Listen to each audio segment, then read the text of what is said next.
Le président de la République adresse ses condoléances au président du Kenya suite à la mort d'un certain nombre d'étudiants dans l'incendie de l'académie El Said.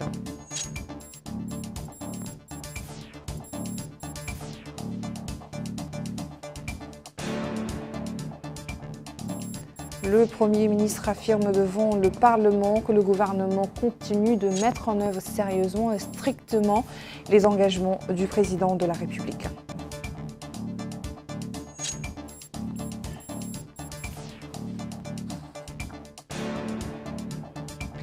Dégâts causés par les fortes pluies abattues sur le Hod El Harbi. Le Wali visite le centre de santé de la ville d'Ayouna.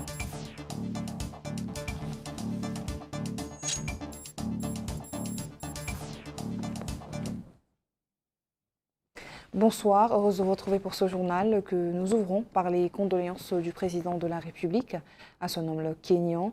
Le président de la République, Mohamed El Ghazouani, qui assure également la présidence de l'Union africaine, a adressé un message de condoléances au président du Kenya, William Ruto, suite à la mort d'un certain nombre d'étudiants dans l'incendie de l'académie El Said Endarasha.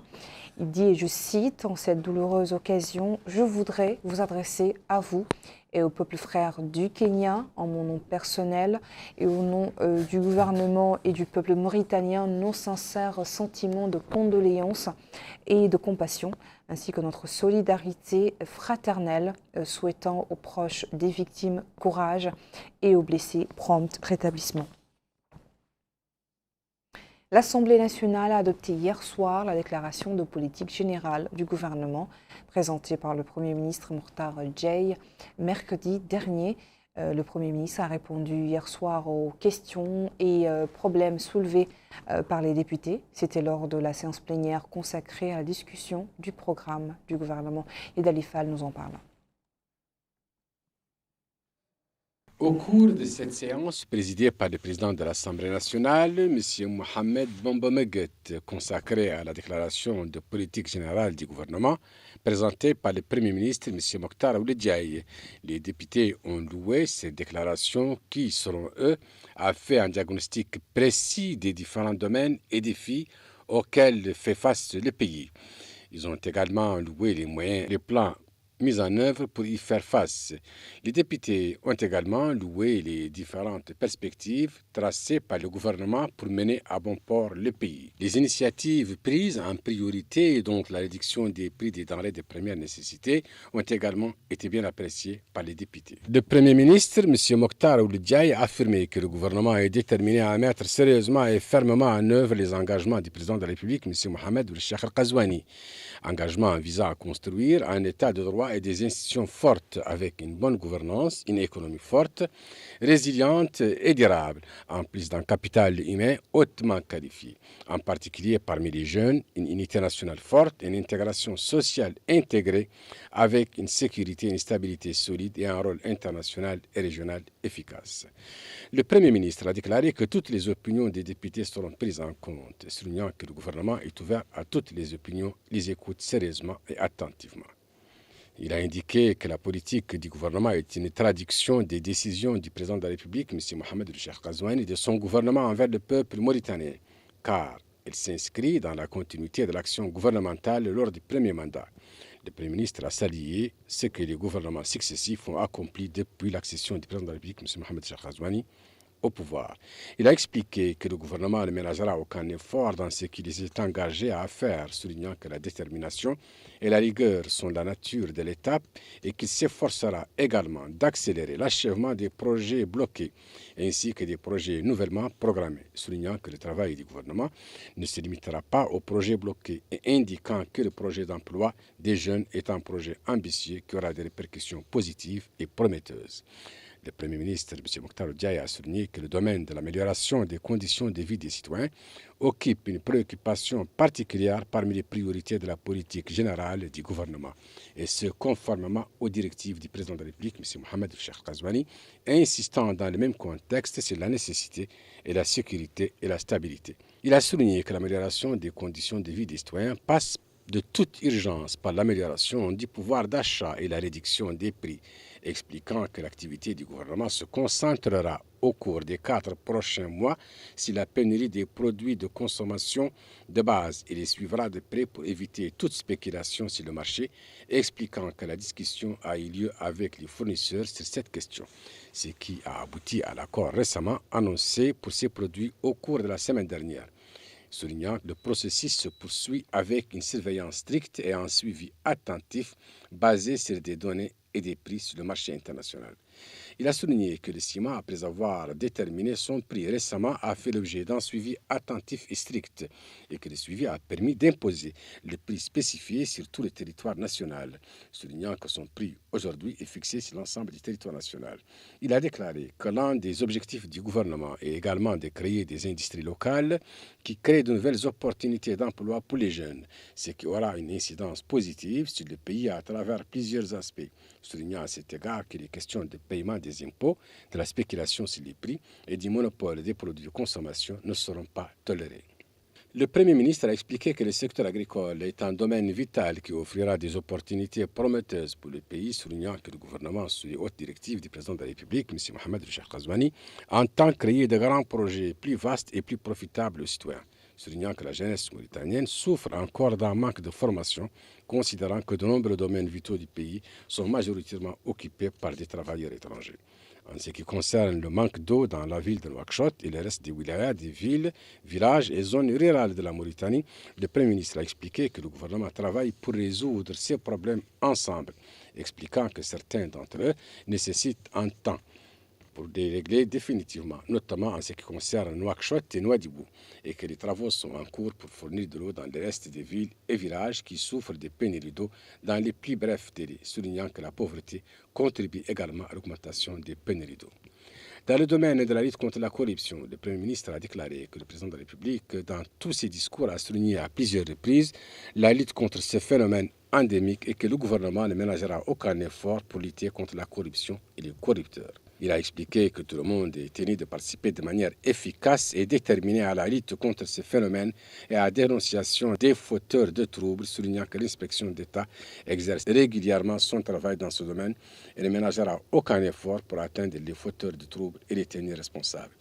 Le Premier ministre a réitéré la nécessité de se former et de se concentrer sur les secteurs vitaux qui créent de grandes possibilités d'emploi et améliorent l'économie. En ce qui concerne l'immigration, le Premier ministre a indiqué que tous les pays du monde sont témoins de ce phénomène, soulignant que le gouvernement est tenu de s'adapter aux conditions des citoyens du pays qui migrent à l'étranger et de faciliter leur travail, expliquant à cet égard que le pays accueille des immigrants légaux de tous les pays conformément aux lois internationales reconnues, mais que l'immigration illégale et c'est à quoi les services de sécurité s'opposent fermement et résolument. Dans le domaine de la cohésion sociale, il a indiqué que la cohésion nationale figure parmi les principales priorités et objectifs du programme du président de la République, M. Mohamed Ghazouani, soulignant que le gouvernement s'efforcera de traduire cette volonté par tous les moyens et méthodes disponibles. Le Premier ministre a déclaré que les bourses des étudiants à l'étranger nécessitaient le montant d'1 milliard d'ouguiya, montant qui peut être exploité à d'autres égards au profit des étudiants de l'enseignement supérieur ayant un plus grand bénéfice, indiquant que la réduction des bourses profitera à l'enseignement supérieur dans le pays et que les bourses accordées par les partenaires sont toujours en place et seront distribuées de manière transparente entre les étudiants en fonction de leur éligibilité. Sur l'unité nationale, le Premier ministre, M. Mokhtar Djaï, a expliqué que chacun est appelé à jouer le rôle qui lui a été confié pour promouvoir l'unité et la cohésion nationale, soulignant que le gouvernement, sous les instructions strictes du président de la République, se concentre sur l'effacement des disparités sociales et le renforcement de la cohésion nationale. S'agissant de l'héritage humanitaire, le Premier ministre a indiqué que le pays est passé par des étapes qui ne sont pas tolérées par la loi et que ce gouvernement, sous les instructions du président de la République, est plus que jamais prêt à régler cette question en satisfaisant toutes les parties concernées. En ce qui concerne le renforcement du système démocratique du pays, le Premier ministre a indiqué que les élections récemment organisées se sont déroulées dans des conditions équitables et transparentes, soulignant que le gouvernement est ouvert à tous pour résoudre tous les déséquilibres. À la fin de ces réponses, les députés sont passés au vote et l'Assemblée nationale a adopté avec une majorité la déclaration de politique générale du gouvernement, présentée par le Premier ministre, M. Mokhtar Djaï, mercredi dernier devant les députés. Le président de l'Assemblée nationale, M. Mohamed Bambo-Meguet, a précisé que les résultats du vote des députés au nombre de 176 étaient repartis comme suit. Nombre de votants par oui 140, nombre de votants par non 25, nombre de votants qui se sont abstenus 0.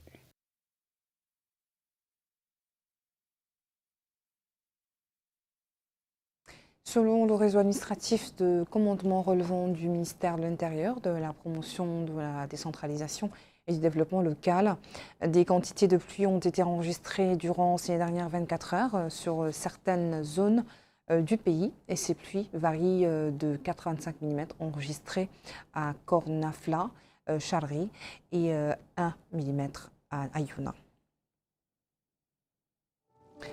Je vous le disais en titre, le wali du Had el-Gharbi, Ahmed Mamadou plutôt Kili, a effectué une visite d'inspection au centre médical régional de la ville d'Ayoun pour s'enquérir de l'état de santé des citoyens qui avaient été touchés par la foudre dans le village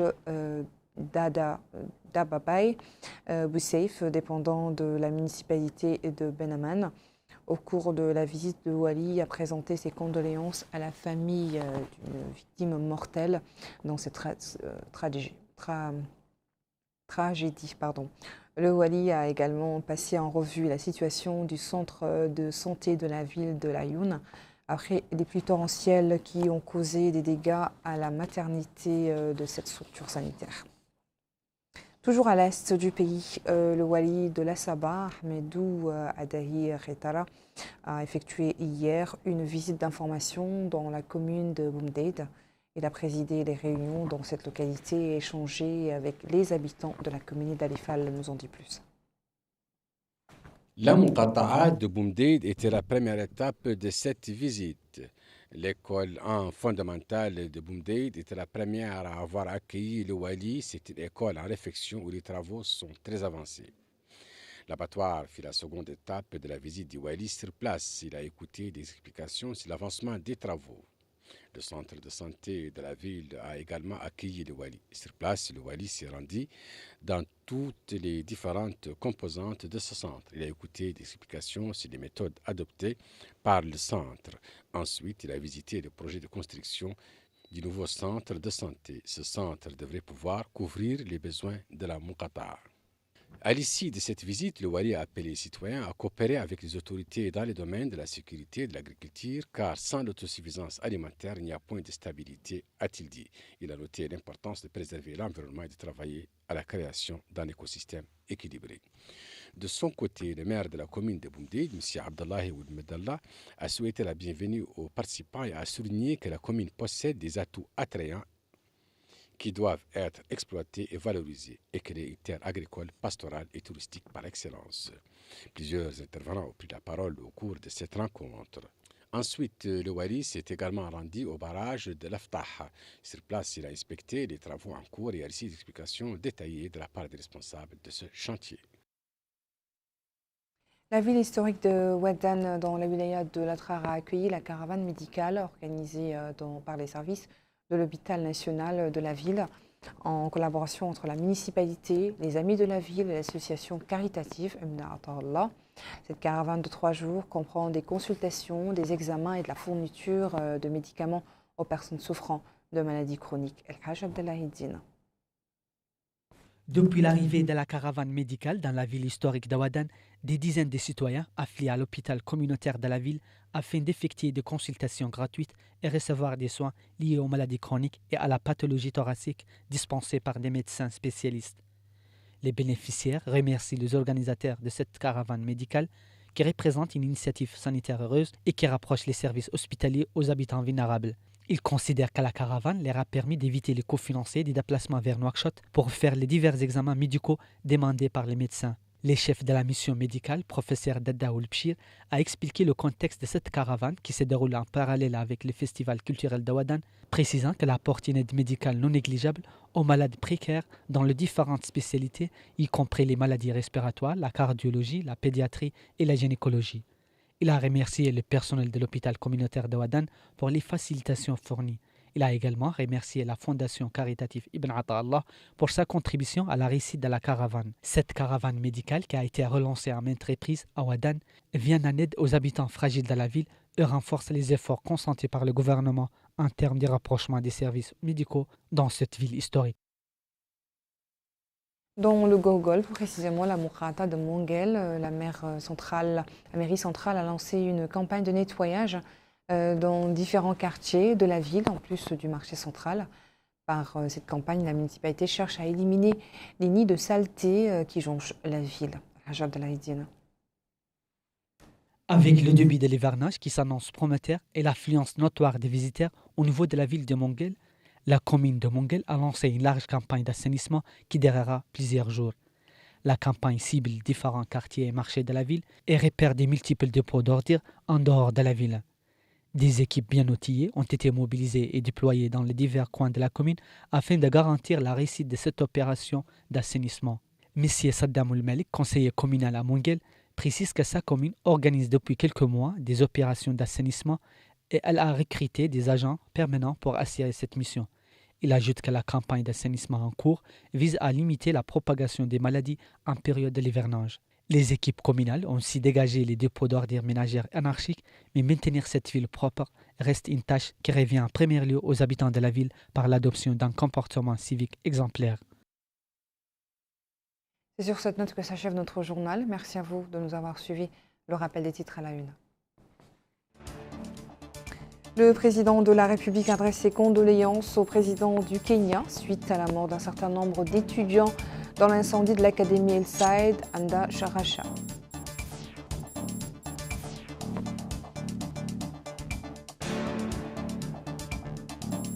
Le Premier ministre affirme devant le Parlement que le gouvernement continue de mettre en œuvre sérieusement et strictement les engagements du président de la République.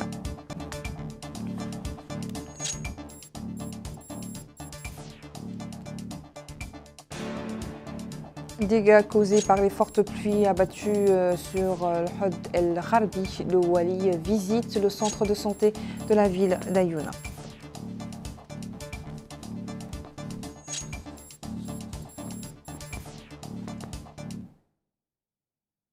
Merci de votre attention. Très bonne suite de programme sur El Mauritania. Bonne soirée.